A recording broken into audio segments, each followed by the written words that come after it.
Welcome back to Hannity. So earlier today, President Trump met with members of the Republican Study Committee, where he said some changes were made to the GOP Obamacare replacement plan, and that all representatives at the meeting said they were now planning to support the legislation. Watch this.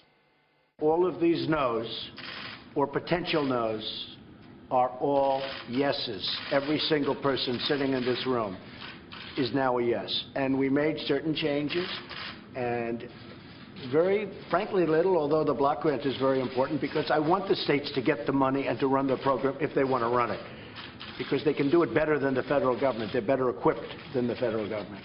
I also want people to know that Obamacare is dead. It's a dead health care plan.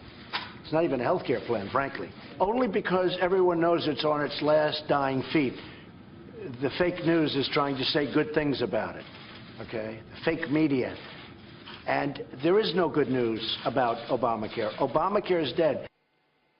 All right, joining us now with reaction, two representatives who were in that meeting today. Tennessee Congresswoman Marsha Blackburn and Majority Whip Louisiana Congressman Steve Scalise is with us. Congresswoman, I'll start with you. And sure. Look, the Republican Study Group is a conservative group within the Congress, but it's not as conservative as, say, the Freedom Caucus. Their members tell me today they're still not on board, although they are some of the changes that I saw today that, you know, they're pretty happy with. You know, in addition to the Medicaid agreement with the study group, et cetera, that they're going to impose the states the option to impose work requirements, and also that they, you know, other new wording. These were all things that I know that the Freedom Caucus wanted. How close do you think we are to getting them on board, too? I think we're very close, Sean. This is a bill that's moving the right direction. And today, the Vice President and President asked us to work with them, which, you know, we've been working with Whip Scalise. We have been working with the White House, and they've asked for our support on this. And I think it's important for Republicans to have a win. As you've said, this has taken longer than it should have taken. We need to continue to work on the Medicaid expansion, address those issues, and make certain that this is a bill that Republicans can support and send to the Senate for them to take up the House bill. Yeah. Steve, where are you with the Freedom Caucus guys? Because they've been the ones that have communicated with me the most, that they say the president, A++. He's been reaching out to them, talking to them. They appreciate it. The president's listening. Some changes they wanted are in the bill, but they feel the leadership has not reached out as much to them. Why?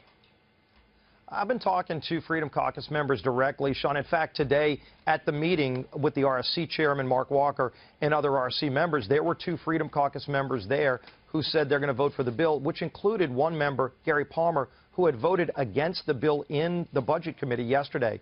So with these changes, you talk about something revolutionary, block granting Medicaid, giving governors complete ability to block grant the Medicaid program. That's a revolutionary reform conservatives have been wanting for decades. That's now agreed to by the president, and that'll be in the bill.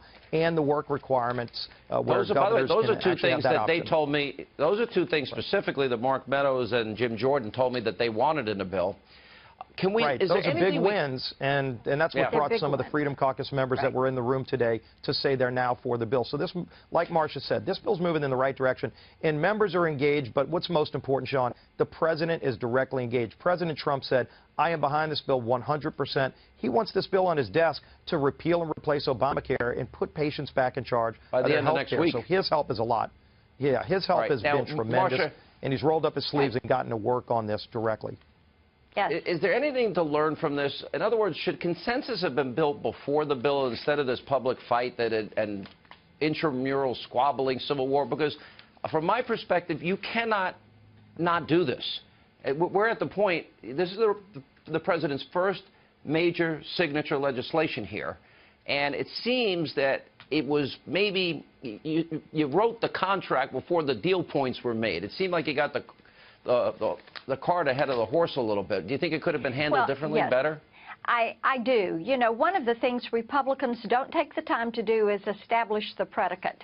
And Republicans should have started talking about why we have to repeal and what we're doing to put patient-centered health care in place. We should have been doing that coming November 9th. Right. And then leading up to this, building out that big picture, and then working more closely, conservatives, us House conservatives, with the leadership and, of course, with the White House. The President and Vice President have been terrific.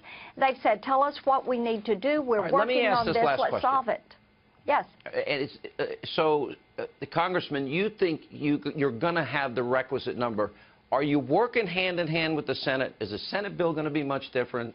And when you get the House and Senate together in conference, are you confident that this is all going to get done? Yeah, I think most senators like the direction losing we're is going. not an option here. Yeah. That's right. Failure is not an option. But look at this, Sean, something else that just got included that today brought National Right to Life to write a letter of strong support of this bill. This will probably be one of the most pro-life pieces of legislation with the high protections and defunding Planned Parenthood. That's a big win, too, for conservatives. That's a big win. So they are enormous wins. They think those are things that we have wanted to see happen, and I think the Senate is going to be ready to take our bill up. Yeah, they're going to be ready to take it up. Thanks. All right. Well,